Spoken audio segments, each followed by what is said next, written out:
pour cette conférence où nous accueillons Anouk Legendre. Nous sommes ravis de l'accueillir. C'est la deuxième fois. L'année dernière, elle était déjà venue pour la première édition de l'événement Ville biomimétique, Ville de demain. Donc là, vous l'aurez compris, c'est la deuxième édition. Anouk Legendre est fondatrice de l'agence d'architecture XTU, qui a notamment récemment, enfin il y a quelque temps, gagné le concours pour construire la cité des civilisations du vin à Bordeaux, qui a lancé un département de recherche et développement pour étudier la symbiose entre l'architecture et le vivant. Alors elle vous l'expliquera mieux que moi à l'échelle de la façade, du bâtiment et de la ville, et est co-inventeur de la biofaçade à base de culture de microalgues, ainsi que du béton végétalisé, si je ne m'abuse. Voilà. Donc Anouk Legendre va nous parler du projet de biofaçade Symbio 2, qui est la symbiose de l'agroculture et des bâtiments pour des villes plus durables, à travers un exemple notamment d'une biofaçade de 300 mètres carrés, si mes chiffres sont exacts, pour une centrale de valorisation des déchets ménagers de Nantes Métropole. Écoutez, je vais laisser la parole à Anouk. Merci donc pour votre présence et votre présentation. Bonjour, merci d'être venu. C'est une rencontre. Donc je vais vous raconter la petite histoire des microalgues, qui s'arrête pas à une façade et qui est un projet plus général qui peut aller jusqu'à un quartier entier. Ça va le son là? Ouais. Donc alors déjà je me présente, XTU c'est une agence d'architecture qui construit des musées, des bâtiments publics, des logements, des bureaux. On vient d'être lauréat pour l'exposition universelle à Milan et on a la caractéristique effectivement d'avoir deux départements, un département agriculture urbaine qui fait l'agriculture sur les toits et un département microalgues. Dont je vais vous présenter l'activité. Donc deux branches d'activité, du végétal sur les façades et toitures des bâtiments et des algues à gauche. Donc c'est ce que je vais vous montrer. Alors pourquoi les microalgues? En fait, c'est venu au départ de voyages qu'on a fait à l'occasion des musées en Asie. Et en Asie, tout le territoire est construit et on se demande mais comment font-ils pour cultiver? Il n'y a plus de place. Plus de nature, donc comment font-ils? Donc on s'est dit peut-être il faut que les villes contribuent à leur propre production alimentaire notamment, et peut-être qu'il faut qu'il y ait du végétal associé à la ville. Donc on s'est dit, excusez-moi, un petit problème. On s'est dit qu'on pouvait utiliser les façades des bâtiments pour produire des choses utiles, soit de l'énergie, soit des choses utiles pour la chimie, soit de l'alimentation. Donc c'est ce qu'on va faire là. On va utiliser les façades et les toitures des bâtiments pour cultiver des microalgues dans les façades. On va voir pourquoi. Alors, c'est pas les fenêtres qu'on va utiliser pour ça, ça va être les murs. Parce qu'en fait, dans un bâtiment, quand vous regardez bien, et la fenêtre c'est 40% de la façade du bâtiment et le mur c'est 60%. Donc on va garder la fenêtre pour les humains pour qu'ils voient à travers et on va utiliser les 60% restants. Alors c'est venu d'un projet à l'origine qui était une ville utopique, elle s'appelait X-City, c'était une ville sur l'eau, c'était une ville dépollueuse. Elle était basée sur l'énergie de la mer et l'énergie des microalgues. Et donc il y avait deux types de bâtiments. Il y avait des bâtiments avec des façades, avec des tubes à l'intérieur des façades dans lesquels on cultivait des microalgues, et il y avait des bâtiments ensauvagés avec un béton qui laissait pousser le végétal, un béton ensauvagé. Donc on a déposé des brevets sur les deux projets et je vous présente la partie microalgues. Alors pourquoi les microalgues? Les microalgues c'est comme du végétal, mais c'est un végétal microscopique, il vit dans l'eau. Donc c'est intéressant parce que on va pouvoir automatiser sa culture. Il y a un problème de bruit, non? Parce que en fait, comme ça vit dans l'eau, on sait activer des réseaux d'eau dans la façade, donc on va pouvoir récolter automatiquement. C'est intéressant par rapport aux façades végétalisées classiques où on va pas s'amuser à récolter des choses sur les façades, tandis que là, on peut tout automatiser. Alors donc ça vit dans l'eau, ce végétal microscopique, donc dans des récipients, donc soit dans des tubes, soit dans des sacs ou dans des différents contenants et il y a aussi des systèmes plans. On récolte l'eau et on la filtre et ça fait à la fin une pâte verte un peu comme ce que vous voyez là et qui elle va contenir les éléments intéressants des microalgues. Alors à quoi ça sert dans la vie de tous les jours? À quoi ça va servir demain?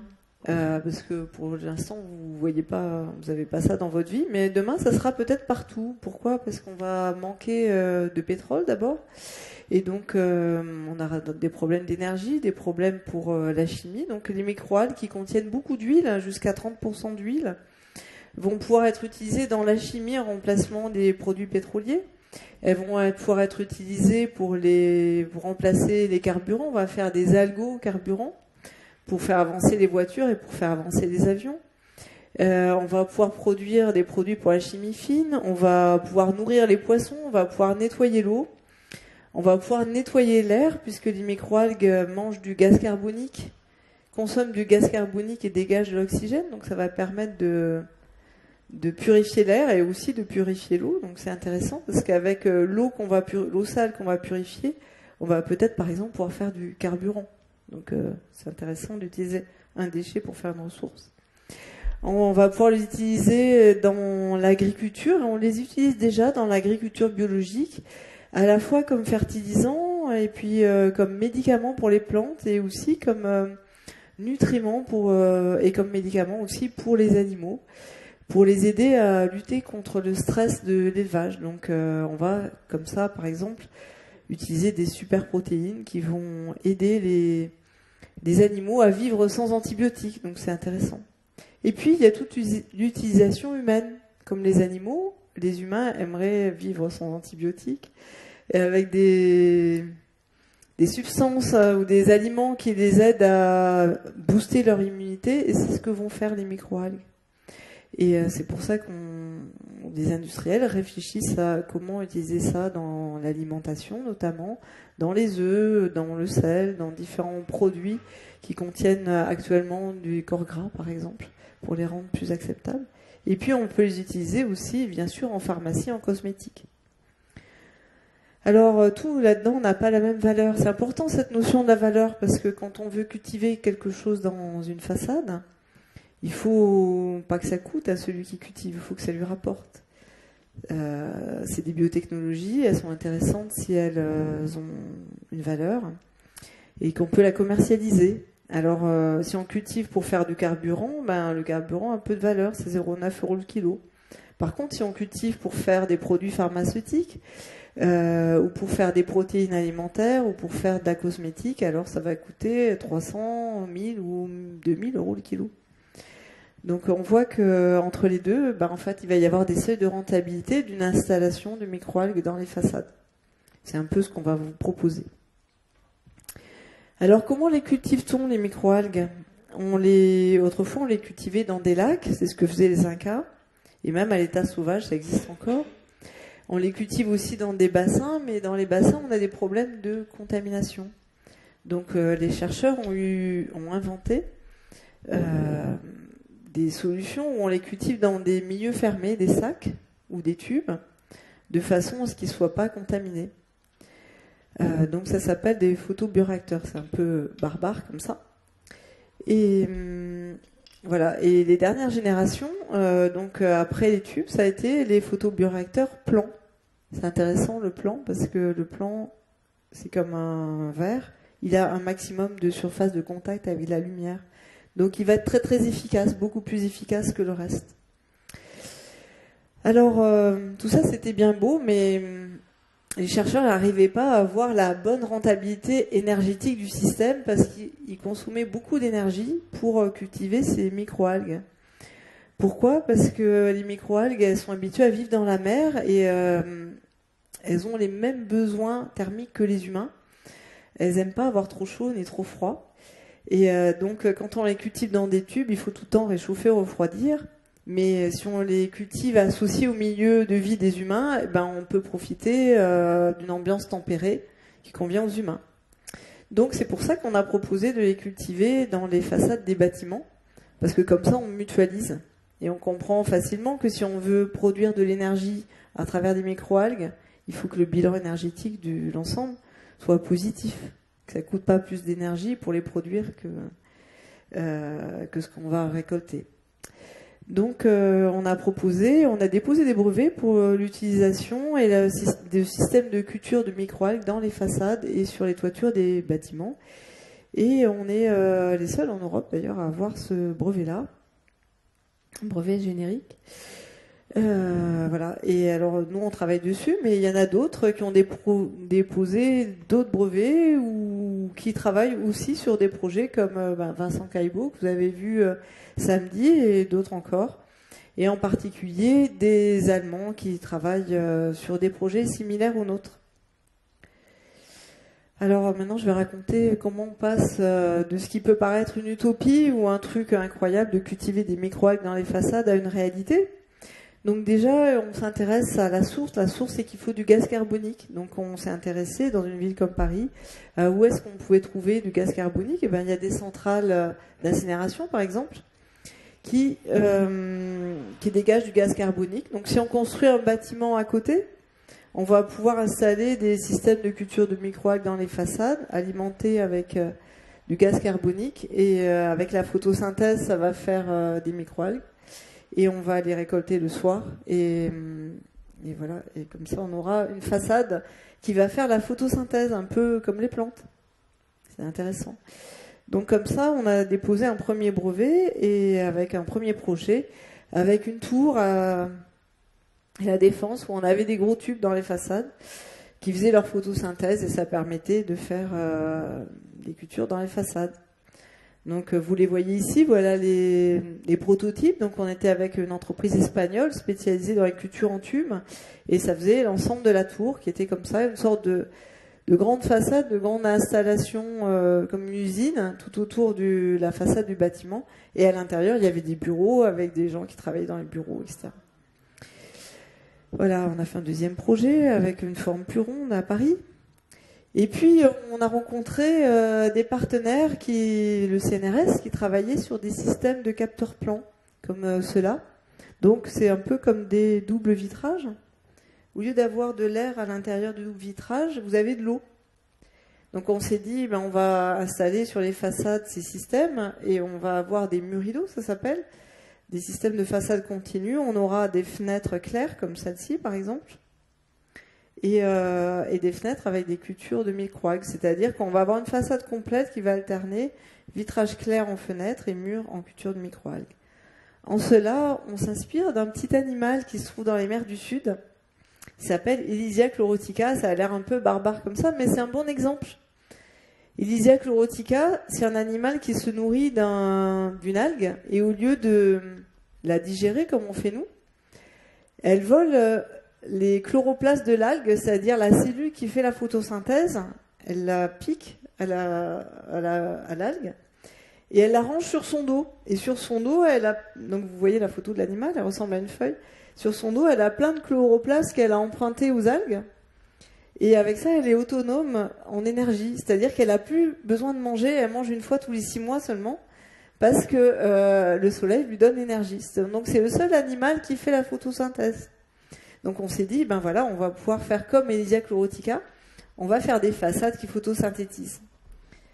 Et donc voilà, ça donne un mur-rideau, c'est-à-dire un système de façade complet avec des cellules qui font la photosynthèse, avec des microalgues à l'intérieur de double vitrage dans l'eau.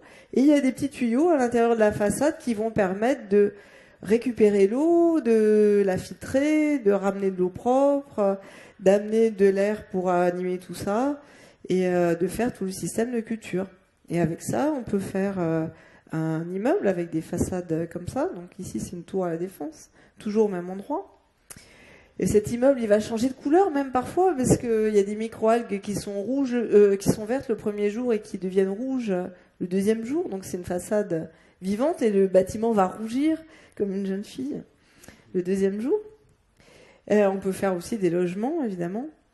Et voilà. Et donc ça, c'est le principe. Et on s'est dit, maintenant, il faut passer à la réalité. Et pour bien mener tout ça à bien, on s'est associé avec des spécialistes, parce que nous, on est architectes, il faut des ingénieurs et des chercheurs pour faire tout ça. Et on est allé chercher un très grand laboratoire qui est le plus grand en Europe, qui s'appelle le GEPEA, Centre de génie des procédés, en culture de microalgues, qui se trouve à Saint-Nazaire, et qui est une filiale du CNRS. On s'est associé avec des ingénieurs qui s'appellent AlgoSource, avec des spécialistes des algues, avec des ingénieurs du bâtiment aussi, et on s'est associé avec un industriel qui s'appelle Séché Environnement, qui a des grosses usines avec plein de gaz carbonique et qui est intéressé pour transformer son gaz carbonique en une ressource intéressante. Donc on s'est tous associés et on a fait un projet qui s'appelle Symbio 2, qui a été lauréat d'un concours lancé par le gouvernement pour développer des nouvelles branches pour l'industrie française. Et donc ça s'appelle le FUI 15. Et donc on a été lauréat sur un projet qui pèse 5,4 millions sur 4 ans. Et on a eu 1,7 million de subventions, ce qui est quand même très bien. Dans ce cadre, on a pu faire un premier prototype qui est celui-ci, qui a été exposé à Nantes pendant 6 mois et à Paris pendant 2 mois au mois de janvier et février avec des vraies microalgues. Donc ça a montré comment une petite maison pouvait fonctionner avec des façades de microalgues en vrai. Il va être bientôt exposé à l'exposition universelle. Je vous ai dit qu'on était lauréat du concours de l'exposition universelle. Donc on va représenter la France à Milan. Et dedans, il y aura, donc vous êtes les premiers à avoir l'information, il y aura une grande installation de culture de microalgues à l'intérieur. Voilà, donc on voit comment ça fonctionne, les doubles vitrages, il y a de l'eau qui arrive, des évacuations d'eau, du gaz carbonique qui arrive mélangé à l'eau. Le tout est agité par des bulles d'air et ça va permettre de mettre les algues en suspension pour qu'elles aient toujours bien de la lumière. Avec ça, on a aussi développé un deuxième prototype qui est sur le toit de l'université et qui est un banc d'essai qui va permettre de tester en vraie grandeur les performances du système. Donc, il a plein d'instruments qui vont permettre de voir son comportement thermique, sa productivité, etc. Donc ça fonctionne depuis plusieurs mois, donc c'est à Saint-Nazaire. Et on est en train de construire cette façade, une façade de 300 mètres carrés, sur la façade d'une usine à Nantes, pour le cadre de l'industriel avec qui on est associé. Donc un vrai passage à la réalité, un vrai changement d'échelle entre ce qui est déjà réalisé et ce qui sera fait d'ici quelques mois. Donc de façon à pouvoir montrer que ça fonctionne en grand pour pouvoir faire des façades de bâtiments avec ça. Voilà, donc j'ai montré quelques exemples de ce qui se fait ailleurs dans le monde avec des projets similaires, notamment ce projet à Hambourg qui ressemble beaucoup au nôtre, donc qui est un petit immeuble de logement avec un système qui est un peu moins symbiotique que le nôtre, puisque nous, on est à l'intérieur de la façade, lui, il est devant, donc il aura besoin de chauffer en été et en hiver, puisqu'il est dehors, et donc du coup, son système ne fonctionne pas en hiver. Donc notre système marche mieux, mais voilà, c'est normal. On fait sa publicité. Mais par contre, eux, ils ont développé un immeuble entier plutôt que nous, mais bon, c'est pas grave, on va les rattraper. Voilà, donc tout ça pour arriver à une façade qui a un coût qui est encore élevé de l'ordre de 1 000 € le mètre carré, mais qui va produire et rapporter beaucoup d'argent, puisqu'on va produire des microalgues qui vont être vendues à 350 € le kilo, et on en produit 400 kilos par mètre carré par an, 4 kilos par mètre carré par an. Donc ça va être rapidement amorti. Et donc ça va rapidement rapporter, ce qui fait un revenu à peu près d'environ 1 400 € par mètre carré par an. Et donc un bénéfice de 2 500 à 3 400 € par mètre carré par an. Donc c'est un peu prosaïque, mais c'est important de penser à l'économie de l'ensemble, parce que sinon on ne se lancerait pas dans des aventures comme ça. Voilà, donc un bénéfice calculé sur une hypothèse de biomasse à haute valeur ajoutée. Alors à partir de ça, on peut s'arrêter au bâtiment, mais on peut traiter un quartier entier. Et parce qu'on n'a pas toujours des grandes tours à faire ou des grands projets, donc on peut imaginer des quartiers où plusieurs bâtiments s'associent entre eux pour avoir un système de culture. Et là, on a un système de symbiose complète, où on va prendre tous les effluents du quartier, par exemple les eaux sales du quartier, avec lesquels on va faire de la méthanisation. Avec ce méthane, on va faire une petite centrale énergie qui va faire de l'électricité et dégager du gaz carbonique. Avec ce gaz carbonique, on va faire tourner nos microalgues et on va boucler la boucle. Et donc, on va avoir une boucle qui se fait à l'échelle de quartier, vraiment en symbiose avec le milieu de vie des humains. Donc, c'est intéressant parce que globalement, on va économiser de l'énergie, des apports chimiques. Et on va avoir un circuit court. Voilà, avec un système comme ça, on peut même imaginer d'autres formes d'urbanisme et d'autres systèmes. Et je vous le donne, celui-là, je vous le montre parce qu'il est présenté là-haut sur l'exposition. Il y a une grande maquette du projet Fresh City. C'est un projet construit, imaginé pour la plaine du Var. La plaine du Var, c'est une plaine inondable qui se trouve dans un pays chaud, donc c'est près de Nice. Et on plaidait dans ce projet pour une autre approche de l'urbanisme, plus en rapport avec l'environnement, plus symbiotique. Au lieu de faire, comme ce qu'on voit actuellement, une plaine avec une rivière canalisée pour éviter qu'elle déborde, on fait un projet avec une plaine où on utilise les débordements de la rivière pour rafraîchir la vallée. Et imaginer un urbanisme qui est un peu tressé avec la rivière, de façon à ce qu'il y ait des courants d'air qui se fassent, passant sur l'eau, sur une plaine humide, de façon à avoir une ville qui se rafraîchit naturellement sans climatiser.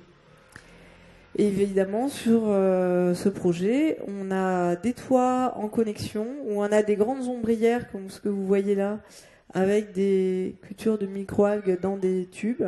Et sous ces microalgues, on va pouvoir cultiver des jardins, par exemple, et faire de l'urbanisme agricole. Donc voilà, donc c'est un projet un peu utopique, mais assez symbiotique quand même, très en rapport avec l'environnement et à basse consommation.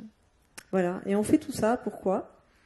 Parce que on pense qu'il y a des pays comme la Chine, comme l'Asie, je vous en ai parlé au début, qui n'ont plus de terre, qui vont avoir besoin de ressources, qui ont des villes immenses, entièrement en fait avec des buildings, avec des façades de verre, et c'est dommage de ne pas utiliser ça. Et donc on pense que peut-être il y a une piste à creuser pour la France et pour l'Europe, puisqu'on a des très bons savoir-faire en France qui sont même bien en avance sur ce qui se fait en Asie là-dessus.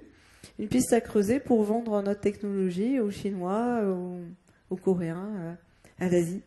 Et voilà, c'est pour ça qu'on s'accroche sur le sujet et qu'on développe ça. Voilà. Donc merci pour avoir écouté.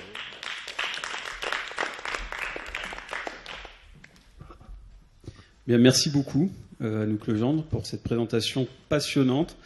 Comme toutes, hein, d'ailleurs, c'est un événement très riche en projets qui peuvent paraître utopiques en effet, mais on le voit qui deviennent concrets. Vous parliez de projets parisiens. J'ai envie de vous demander où ils en sont, ou est-ce qu'il y a potentiellement en France, quel est le devenir de cette technologie? Est-ce que vous pensez qu'elle va pouvoir se développer de plus en plus après votre premier cas concret à Nantes?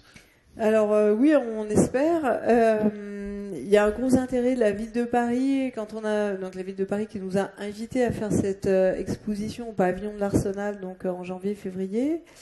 Donc on a organisé des visites, et on a co-organisé avec la ville de Paris des visites de promoteurs. Il y a des élus qui se sont prononcés pour ce genre de procédé. Et donc actuellement on fait des candidatures effectivement avec des promoteurs pour des concours, pour des projets de ce type. Et on a aussi un gros intérêt de la ville de Nantes qui est en train d'essayer d'organiser un choix de promoteurs sur ce thème. D'accord. Et est-ce que, alors vous nous présentez des projets sur des immeubles plutôt de grande hauteur, enfin, est-ce qu'on peut l'imaginer pour l'habitat individuel ou pas? Alors, le procédé qu'on présente là, c'est un procédé qui a une certaine taille, qui nécessite une certaine surface, donc c'est une équipe d'entretien. Cependant, on a imaginé une petite version individuelle que vous pouvez voir au-dessus dans l'exposition. Vous avez vu des sacs, des algobags. de différentes couleurs. Donc c'est un module qu'on a inventé parce que on s'est dit que jusqu'à présent on avait travaillé sur des grands systèmes industriels et que ça serait bien d'avoir un petit système chez soi où on pourrait cultiver ces algues chez soi, un peu comme les fleurs sur son balcon. Donc on a fait ces algobacs qui sont individuels, donc on peut entretenir soi-même, et sur lequel on a un programme qu'on est en train de développer avec un biologiste spécialiste de la spiruline. Lui avait un projet pour faire un développement de la spiruline en Australie, donc il est en train d'équiper un petit camion avec des algobacs comme celui-là,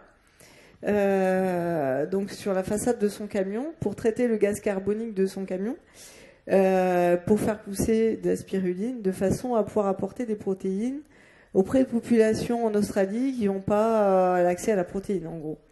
Et donc c'est un projet humanitaire en fait, qui donne un développement, un projet qu'à l'origine on avait plutôt imaginé comme un système individuel, plutôt au design, qu'on va mettre chez soi pour cultiver ses propres microalgues. Et est-ce que vous pensez passer du prototype à une commercialisation de ce type de produits? Et ben oui, on aimerait bien faire un partenariat là-dessus, parce qu'on trouve que c'est intéressant et même amusant chez soi. Et avec une mise à l'épreuve qu'on est en train de faire actuellement, donc avec ce garçon qui est spécialiste de la spiruline, qui va voir comment ça se comporte, etc. Super. Mais oui, c'est très simple à produire et pas très cher, donc effectivement... Donc chacun pourrait récolter sa spiruline. Et... D'accord. Y a-t-il des questions, mademoiselle? Bonjour Anouk, Legendre. Bonjour. Je me présente, je suis Mathilde Lambert, je suis étudiante à la Villette, à l'école d'architecture. Et je m'intéresse à vos projets et notamment aux microalgues. Et en fait, je m'intéresse au biomimétisme plutôt dans le sens de développement durable. Et je voulais savoir, vous parlez d'intérêt économique. Est-ce que vous avez calculé l'intérêt énergétique? Parce que finalement, il y a tout un automatisme qui est nécessaire finalement pour cultiver toutes ces microalgues. Et je voulais savoir du coup si c'était pas trop énergivore et du coup ça compenserait en fait ce qu'on gagnerait en CO2, etc. Oui, alors c'est une bonne question. Effectivement, le bilan énergétique, comme j'ai dit quand j'ai parlé de l'énergie, non, j'ai pas trop dit.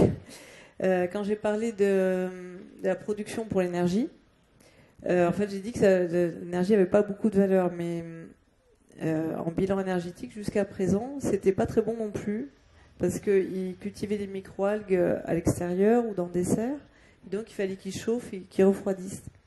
Donc ils dépensaient beaucoup d'énergie pour réguler thermiquement. La régulation thermique des microalgues, c'est les 3/4 ou les 4/5 de besoins énergétiques.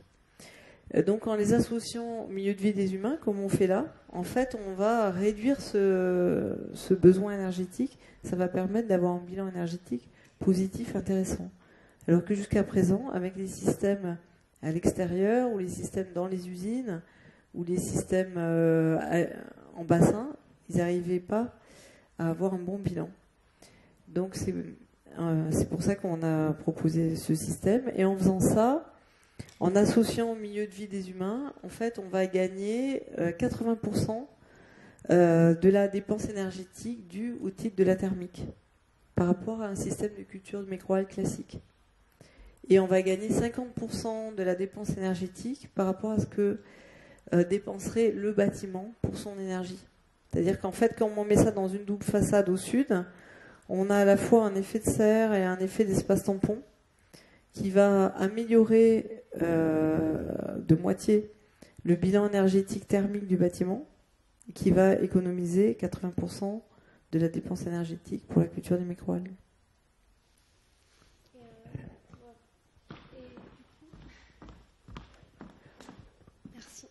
Du coup, en fait, moi, j'y connais rien en agrocarburant, pardon. Du coup, en fait, est-ce que du coup, ça pollue comment par rapport au pétrole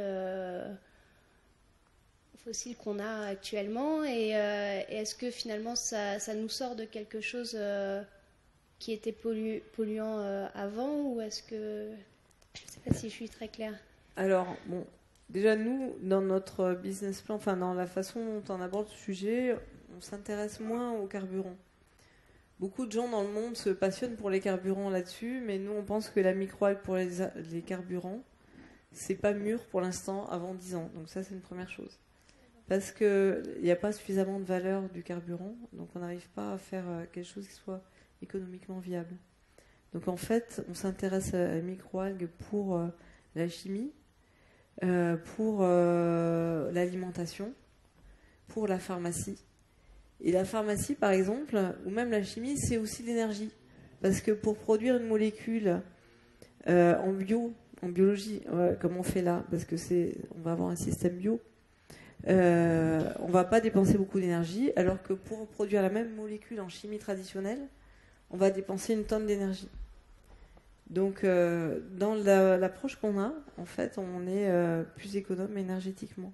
Et c'est pour ça qu'on a eu le prix du gouvernement à cause de la chimie, de réflexion sur la chimie. Après, sur l'énergie, pour l'instant, on pense que c'est pas mûr aujourd'hui parce que il faut d'abord faire chuter les prix de production, vu la valeur de l'énergie qui n'est pas chère. Et il faut aussi améliorer la productivité des microalgues en huile, notamment. Voilà. Et sinon, on aura un bilan énergétique qui sera bien là, mais on ne produit pas beaucoup. Alors que l'énergie, c'est une production de masse qu'il faut. Donc, il vaut mieux... comment dire ? Enfin, ça vaut pas le coup de le faire pour l'énergie. Pourquoi ? Parce qu'on ne produit pas des quantités astronomiques. Mais par contre, on produit un truc qui a une très haute valeur, qui est très fin et très pointu. Et donc, qui serait difficile à produire autrement. Donc, c'est un peu dommage d'aller le mettre dans un moteur, quoi. Vous voyez ? Et du coup, j'ai une dernière question. Par rapport aux récoltes, du coup, c'est un système de cuve qui vient récupérer ça. Et enfin, comment ça se passe ? Est-ce que les clients qui veulent réutiliser les microalgues, comment ils viennent récupérer Alors, en fait, c'est dans la façade, c'est un milieu de culture, c'est un champ vertical. Hein. On peut cultiver différentes sortes de microalgues, donc on n'est pas obligé d'avoir toujours la même. On peut changer. C'est comme un champ. Hein. Et il y a des tuyaux donc, qui permettent d'évacuer l'eau et de récolter. Et au fur et à mesure qu'on récolte, on filtre. C'est-à-dire qu'il y a une partie de l'eau qui tourne en boucle et on récupère la pâte en bas. Donc ça fait pas un gros volume. Sur une tour entière, on va peut-être avoir 1 mètre cube par semaine, même pas. Donc ça veut dire que en fait, on sait la conserver dans des frigos, dans des congélateurs pendant un certain temps. Et après, de temps en temps, il y a un camion qui l'amène là où ça va être transformé.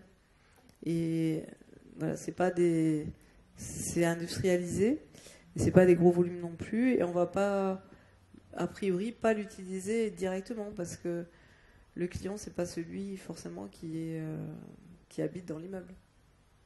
Ça passe par un transformateur. D'accord, merci. Bonsoir, merci. Est-ce qu'on peut considérer que l'eau est inusable, entre guillemets ? Non. On recycle l'eau, mais on en change régulièrement 5%, 5 à 10% suivant les cas.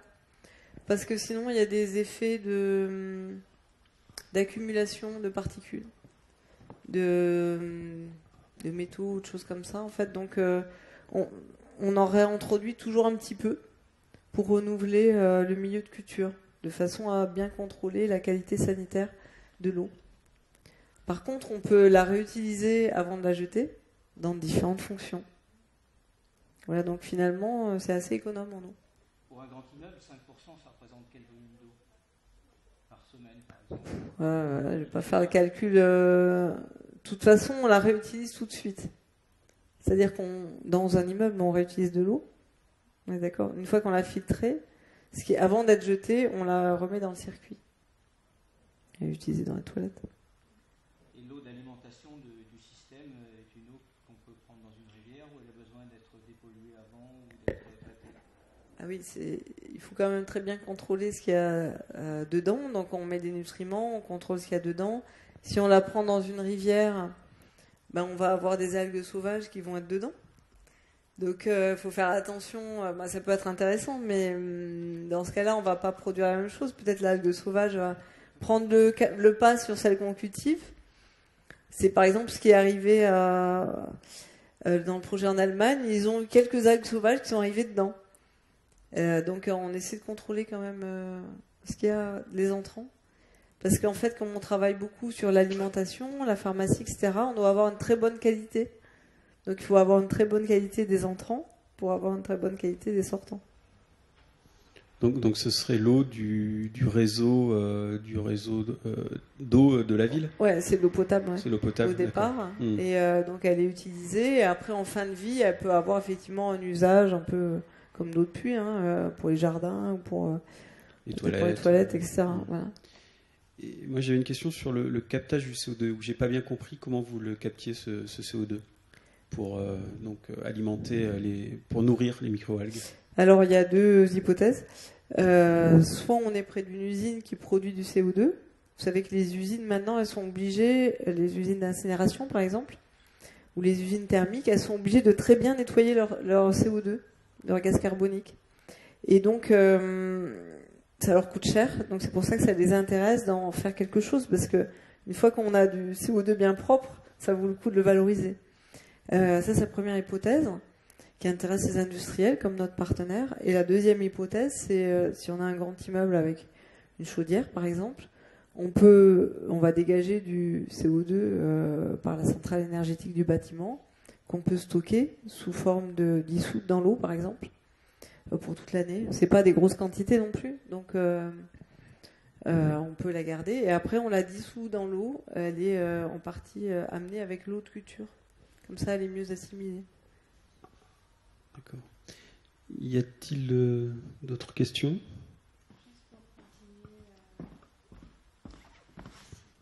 Bonjour. Au niveau des entrants, justement, donc on a le CO2, on a les nutriments pour les microalgues. Donc ça veut dire qu'il faudrait quelqu'un qui gère tout ça en pied de tour ou... Oui, et tout à fait. Il y a toujours quelqu'un qui surveille et qui s'en occupe. Donc, surveille pas comme ça un par un, mais il y a des sondes dans les systèmes de culture. Les systèmes de culture sont en réseau. Il y a des sondes qui informent un ordinateur, en fait, de l'état du milieu de culture. Est-ce que chimiquement c'est bien? Est-ce qu'il y a des invasions de bactéries? On n'espère pas. Est-ce qu'elles ont assez de CO2? Est-ce qu'elles vont bien, etc. Et donc, si jamais il y a quelque chose qui ne va pas, donc il faut que ce quelqu'un soit à même d'intervenir pour rectifier, parce qu'il faut toujours que ça soit bien équilibré. Donc, suivant le temps, la température, etc., il y a peut-être des variations à faire. Donc oui, il y a toujours quelqu'un. C'est pour ça que on a fait des exemples qui sont dans des tours, des grands bâtiments. Mais comme la tour, c'est pas le seul modèle, on peut aussi raisonner à l'échelle du quartier. C'est pour ça qu'on a inventé le concept du quartier de culture de microalgues, finalement.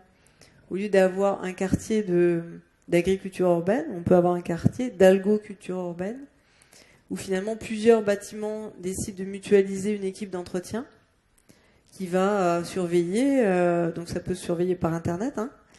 Les sondes envoient leurs informations à l'ordinateur, donc il y a des alertes qui apparaissent si jamais il y a un problème. Et donc le technicien peut alors intervenir. Ça peut se faire même à distance. Voilà. Et j'ai une dernière petite question qui n'est pas trop en rapport, vous en avez parlé au début, c'était au niveau du béton végétalisé Oui. Et ensauvagé. Oui. Est-ce que vous pouvez développer un petit peu ces deux bétons, s'il vous plaît? Oui. C'est un autre brevet qu'on a déposé aussi. Donc, c'est l'opposé de la façade des algues. La façade des algues est très technologique. Elle est productive, elle rapporte de l'argent. C'est une nouvelle économie qu'on crée et donc on espère de la vendre. Le béton végétalisé, lui, c'est l'inverse. C'est un béton qui va laisser pousser une flore qui va se suffire à elle-même. Pourquoi ça? Parce qu'on s'est dit, en faisant des projets pour des promoteurs avec du végétal sur la façade, on s'est aperçu que quand il fallait entretenir, le promoteur ne voulait jamais le faire. Donc on s'est dit, soit ça rapporte vraiment de l'argent, et là on a une équipe d'entretien qui est payée parce que ça va rapporter, et c'est le système des algues, soit ça coûte rien, et c'est complètement sauvage, et ça va. Et ça s'occupe tout seul. Et pourquoi faire ça ? Oui, pourquoi on voulait un béton végétalisé ? De façon à avoir la biomasse dans les façades des villes pour réduire les lots de chaleur. C'est ça la première raison. Et après, on s'est dit dans quelles conditions on pourrait avoir des façades comme ça, au lieu que ça soit des façades propres et bien léchées comme on a partout dans des villes, la jolie façade, nickel, etc. On pourrait aussi avoir une façade sauvage. On s'est dit on va essayer de voir jusqu'où on peut aller. Et donc on a fait tous les soirs pendant 3 mois des différentes recettes de béton, hein, parce qu'il y a une chimie particulière du béton avec différents granulats pour faire des creux, pour que la végétation et sur substrat et les racines puissent pousser, et avec différentes compositions chimiques pour que ça soit compatible avec le végétal, parce que le béton habituel il est traité pour interdire le végétal. Voilà. Et donc, ça donnait lieu à une exposition qu'on a fait en 2010 où on a présenté ces exemples. Et on a fait un partenariat avec l'Université d'Orsay aussi pour définir des plantes candidates. Et suite à ça, en fait, on a développé un système avec un fabricant de terre cuite qui, lui, a des systèmes creux pour laisser pousser des plantes. Donc, on est en train de faire une expérience sur le toit de l'agence aujourd'hui, qu'on a transformé en laboratoire. Donc avec la façade végétalisée derrière de la terre cuite. C'était intéressant la terre cuite parce qu'elle a une chimie qui est beaucoup plus sympathique pour les plantes. C'est-à-dire c'est pas toxique pour les plantes. Donc voilà, donc c'est en cours. Donc cette expérience, on est en train de la lancer. C'est installé sur la façade. On va la laisser tourner pendant 1 ou 2 ans pour voir comment ça se comporte.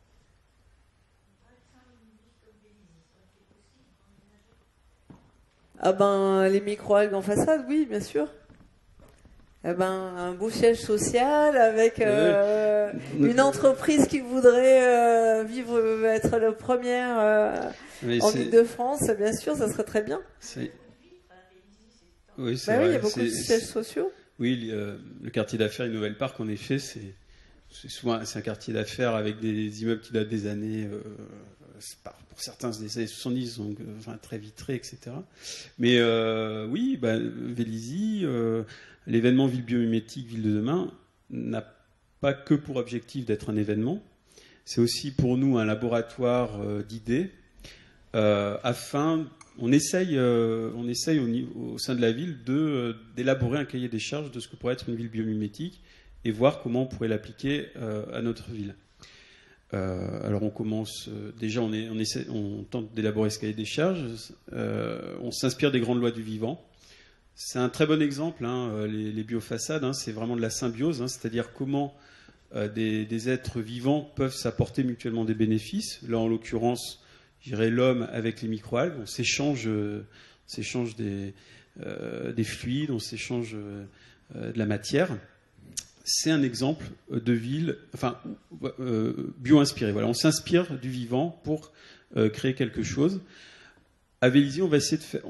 Notre objectif, c'est d'aller vers ça pour nos futurs aménagements urbains.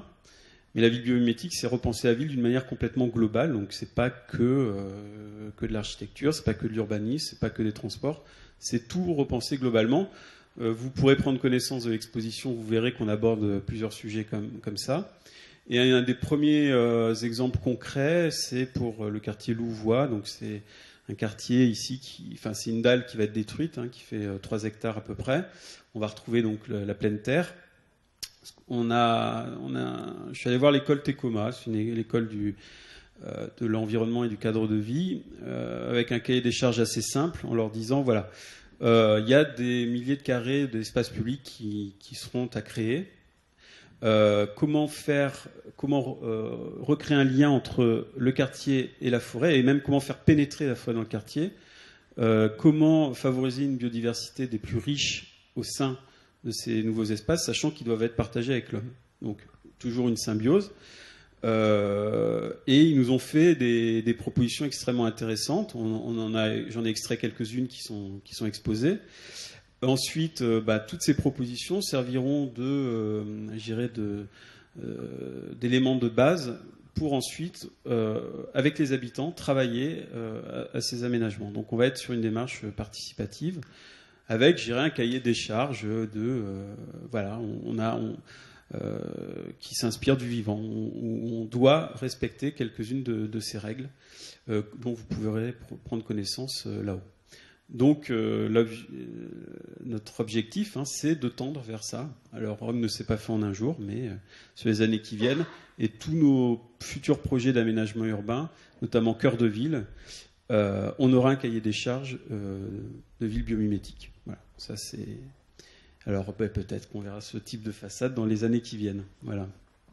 Oui, je voulais ajouter parce que je ne l'ai pas dit. Si par exemple il y a des sièges sociaux qui ont besoin de refaire leur façade ou des choses comme ça, on leur donne votre numéro de téléphone. C'est particulièrement, vous pouvez nous donner le numéro de téléphone. C'est particulièrement adapté à une réhabilitation.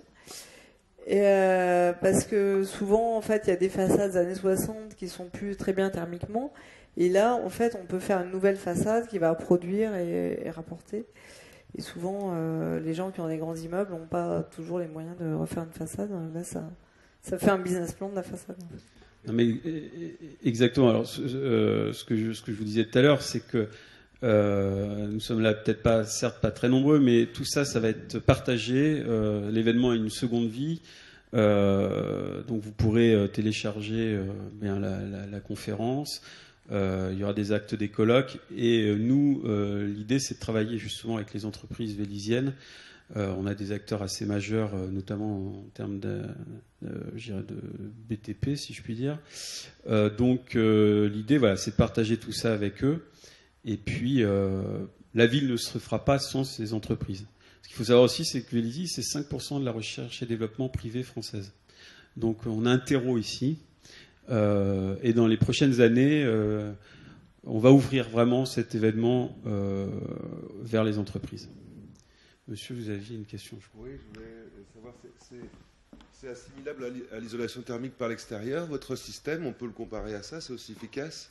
Alors, dans le système, l'ensemble du système, on s'assure d'avoir l'isolation thermique nécessaire. Oui, bien sûr, parce qu'en fait, les algues, elles sont derrière un double vitrage. Oui. Sinon, ça ne marcherait pas, sinon elles auraient trop froid ou trop chaud. Donc, du coup, par exemple, si on installe en réhabilitation, on peut installer sur une façade qui n'aurait pas l'isolation thermique un système qui le comporte, effectivement. Ça fait partie du programme qu'on a là. C'est pour ça que j'en parle. Oui, bah oui. L'épaisseur à peu près du milieu de culture. À l'exposition de l'Arsenal, qui était à Paris, il faisait 2 cm. C'était le plus fin qu'on ait jamais fait, mais sinon, on est entre 3 et 4 d'épaisseur, le milieu de culture entre les doubles vitrages. On pourrait faire plus fin, mais après, on a des problèmes de stabilité. Donc, finalement, c'est une bonne moyenne. Donc, c'est pas trop lourd non plus, donc c'est intéressant. Vous avez fait une étude de rentabilité. Est-ce qu'elle est crédible? Est-ce qu'elle est optimiste? Parce que c'est un petit peu ça le nerf de la guerre, en fait. Jusqu'à maintenant, vous êtes surtout en étude, pas en réalisation. Et est-ce que tout ça, ça tient bien la route? Oui, exactement. En fait, c'est notre objectif. Dans le cadre du projet FUI dont je vous ai parlé, le concours qu'on a gagné donc avec nos partenaires industriels et chercheurs du CNRS, on étudie non seulement une façade, on la réalise, mais aussi tout le business plan économique qui va avec. Donc, on fabrique un outil technico-économique qui va pouvoir servir sur d'autres projets et qui va permettre d'assurer la bonne optimisation économique du système.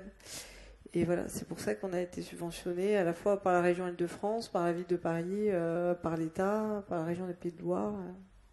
C'est notre objectif. Donc, on cherche à faire finalement l'installation qui est la moins chère possible et qui va rapporter le plus.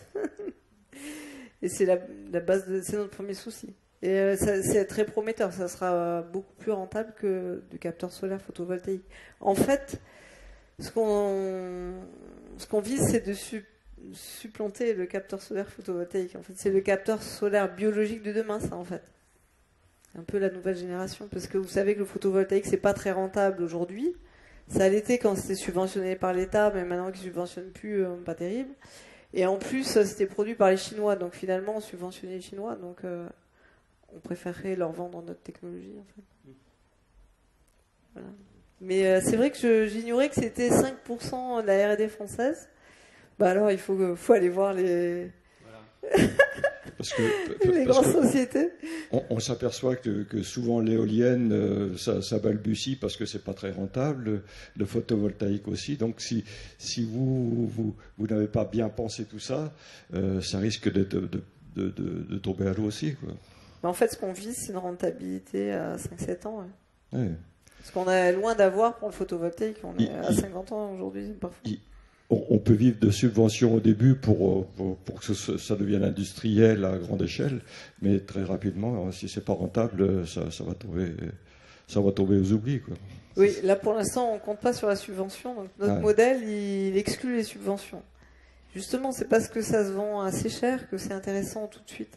On sait bien que la rentabilité, c'est le nerf de la guerre, hein, de plus en plus. Je suis tout à fait d'accord avec vous. L'utopie n'a plus lieu d'être. Il faut quelques subventions au début pour lancer les prototypes quand même. Merci. Merci. Vous avez dit rentabilité sur combien de... Ce qu'on vise, c'est une rentabilité sur 5-7 ans. 5-7 ans, d'accord. Okay. J'ai pas dit qu'on y était arrivé pour l'instant, mais on est un peu au-dessus. D'accord. Mais c'est ça qui va être bien. On revient à la grande échelle. Bah, si on veut que les gens s'intéressent au truc, c'est ce qu'il faut. Donc c'est pour ça qu'en fait dans notre programme de R&D là qu'on est en train de faire, en fait on regarde toutes les parties du système pour essayer de toutes les optimiser. Donc à la fin on arrive à des résultats qui sont intéressants. Et au niveau du poids Eh ben c'est pas tellement plus lourd. Vous voyez un double vitrage. Donc en fait on a la lame d'eau. Donc la lame d'eau, elle fait 4 cm, donc ça fait... je sais plus combien par mètre carré, mais c'est pas grand-chose en fait. C'était beaucoup quand on avait... dans les premiers procédés qu'on avait, on avait 10 cm de lame d'eau, ce qui faisait pas mal, hein, parce que quand on avait... ça faisait déjà 100 kg au mètre carré, quoi. Donc, mais là maintenant qu'on est passé à 3 ou 4, c'est beaucoup plus fin, donc ça va. Par rapport à ce qui est le poids d'un bâtiment ou d'une façade, c'est tout à fait léger. Sur une tour de cette hauteur-là, les problèmes de pression d'eau en bas pour le contenant, ça doit être important. Mais en fait, c'est pas le même contenant, donc ils sont tous séparés les uns des autres. Donc la pression d'eau, c'est la colonne d'eau maximum, c'est celle qui est là-dessus, c'est une hauteur d'étage. Donc c'est 2,50 m, 3 mètres, ça dépend si on a une allège ou pas. Mais c'est jamais la même eau. Hein. C'est comme dans vos lavabos, vous avez la même pression partout. Vous n'avez pas la pression qui est plus forte en haut, en bas qu'en bas, en bas qu'en haut. Bah quand même, hein, c'est organisé. Non, donc là tout est contrôlé, c'est des systèmes, c'est la même pression à toutes les sorties, à chaque niveau d'étage en fait.